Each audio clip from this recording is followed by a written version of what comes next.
The penalties in Michigan for failing to report child abuse are some of the weakest in the nation. It's a fact that has infuriated victims of the Larry Nassar sex abuse scandal. However, that could all be changing very soon. 7 investigator Ross Jones is here with more on the proposed bills working their way through Lansing. Ross?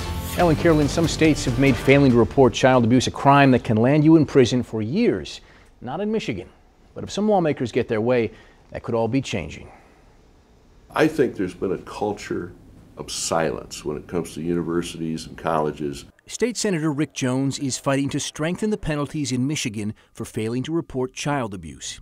As we first reported last month, in wake of the Larry Nassar sex abuse scandal, our state has some of the softest penalties in the country for turning a blind eye to physical or sexual abuse of children. Harshest penalty you can get is 3 months in jail.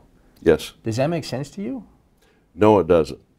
Now, a package of bills recently referred to a Senate committee would up the current penalty from 90 days in jail to a maximum of 1 year.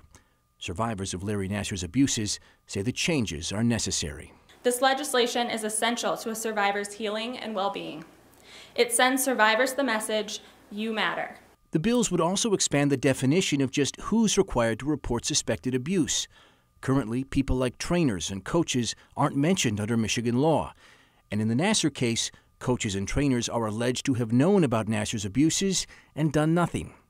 The new package of bills would change that, saying anyone that works with children in a K-12 setting is required to report abuse. This needs to stop. The culture of silence needs to stop, and we want to make sure people report in the future.